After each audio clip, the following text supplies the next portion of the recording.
had an associate use I just typed up a asset purchase agreement on the regular old cab form, and then my associate said, "Oh no, I retyped it on Legito." I was like, "Oh," so I wasn't familiar with the format on the Legito form at all. Okay. And I'm just and I'm gonna go through the playlist and see how it works, but we can save these finished forms onto our own computer, and then how does it know how to populate that information if we use other forms for the same seller? So here's the thing, and like I said, everything starts with a seller rep agreement. And so when you, one thing that you, whether you're on the dashboard or you're in, manage documents. So the dashboard is going to give you the most recent 10 documents that you worked on, Mm-hmm. where your managed documents is going to give you everything. And if you have, like you can see here, I've got 45 document records. So if I only want to see representation agreements, I can type in representation and filter it. Mm-hmm. Now I'm going to need to filter it further because I only want representation in the document name. So I'm going to uncheck these. And now when I select representation, I'm going to come up with only, okay, these documents that are either a representation agreement or an amendment addendum to the rep agreement. So And once you create those, do I understand it goes straight out to the principal for their signature, or no, not no? yet, not Okay. yet. So here's the thing that back to your other question though. So if I look at a seller rep agreement for Jack Bar and Grill, when I click on this, I'm not, you can see that you have edit and download here. I Mm-hmm. don't want to edit it. I don't want to do anything right now other than just look at it, or look at the document record. So every document has what's called a document record. So if you click on the arrow over here, up or down, or you click on the name anywhere in this white space, Mm-hmm. you're going to open the document record. Once a seller rep agreement has been created, you will see in the document record, there's these associated templates down here. Mm. So you've got, your key facts, your business name, seller name, so forth. And then you go down to your associated templates. If I create a seller disclosure from here Mm-hmm. and click on create, it's going to merge in all the data from this representation agreement, all the seller information that it has, it'll automatically merge into any form that I create using these associated templates. Mm-hmm. So you can create a blank purchase agreement, or if you have the rep agreement already, you go to purchase agreement or LOI and click create from here. All your Mm-hmm. seller data gets merged in for you. Mm. Same with amendment, addendum, so that's where it becomes very, and that's why I say everything generally starts with a seller representation agreement. So that's why that's the first video I would recommend you watch, because that's going to give you the foundation. Because the other videos, oftentimes all I was doing was going back to the seller rep, Mm. opening the document record, going down and saying, okay, let me now do an entity authorization form. So let's create that, right? So the other thing that you find here in this document record, like if I need to know when my rep agreement expires, I see it right here, the termination date on here. It's 9/30. The Mm-hmm. representation agreement date shows up. So there's just some general information that shows up here Mm-hmm. automatically for you, which is helpful. Okay, so Every basically it just fills in the information from the original document, so you don't have to keep referencing the exactly. address of the business, but it doesn't do anything but beyond that. It keeps it all in one place, right? Just tracks that transaction all in one place. Yeah. I mean, every But it document you need for the transaction, you're going to have. is So there. I you're, see. yeah. And so once you have a purchase agreement, Mm-hmm. You'll see that the associated templates for a purchase agreement are different.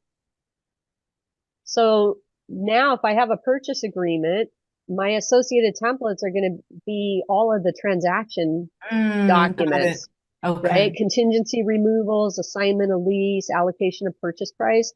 So you can create all of these from the purchase agreement itself. And then that way it just automatically transfers the data over for you. So you don't have to keep retyping the stuff into multiple forms. Right. Got it. Okay. Okay.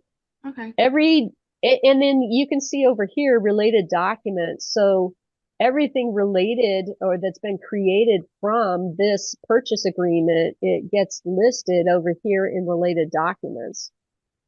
So you can see I've created a whole bunch of stuff, from this purchase agreement. But you're still required to download your final filled in document and save it in your, like, would I rely on CAB saving it for me? No. Like, CAB doesn't save anything. oh, So this is all on Legito's platform.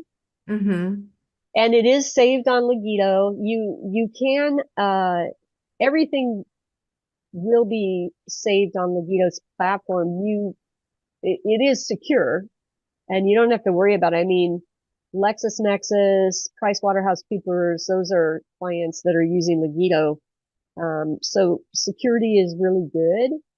The I would say that in terms of your signing, Legito sign is still pretty primitive. So they should be making major enhancements in the next, in Q1 or Q2 of this year. Hopefully they'll be coming out with some major enhancements for Megiddo Sign. So if you're currently using DocuSign or DigiSign or Sign Now or some other Adobe Sign, my recommendation would be to continue using what you're using. So when you finish with a document, you can download it and then just upload it into DocuSign or whatever you're using, send it out for signature. When you get the signed copy back, you can, depending on your brokerage firm and everything else, they may have a transaction management system that they require you to put it into. If you want to connect it here, you can always upload a file. So what I tend to do is, I'll take a rep agreement or a purchase agreement or whatever, have it signed through DigiSign, and then take the signed copy and then upload it here so that it gets attached to this record. And then that way, and then the other thing I do is once I've got a signed copy of it back, I change this to complete. So I know I have a signed copy. So there are stages here that, some brokers will use and some won't. Mm-hmm. So everything starts off in a draft mode.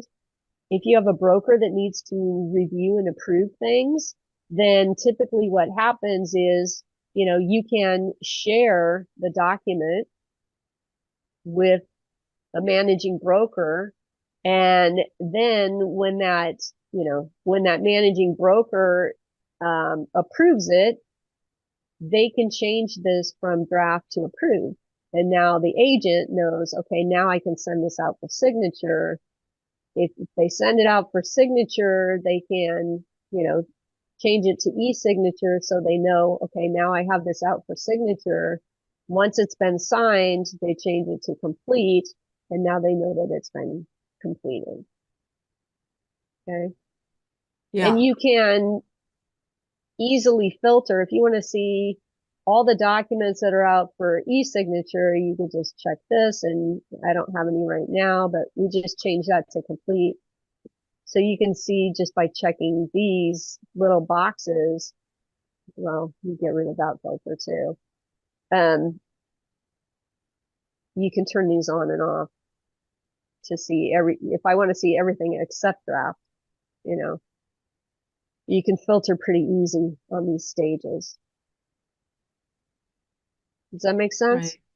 Yeah. Yeah. Looks interesting. I'm gonna try it out. Yeah. So it's actually pretty simple to use. Thank It's you. different, you know, it's different than filling in a fillable PDF. Right. Yeah. What I can tell you is that let's go to,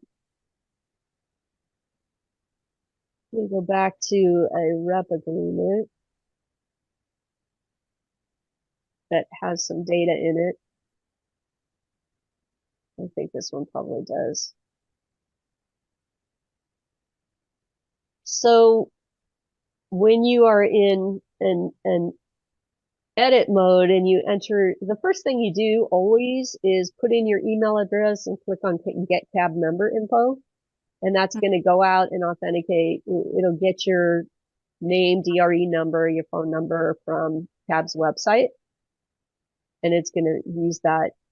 Then, you know, you fill in your business information and so forth. So you can save it at any point in time, whether you're finished with it or not. Anytime you change anything in here, it's going to give you the ability to save up here. And then once you've saved something, you know, it changes to download. Mm. The arrow next to download will allow you to print preview.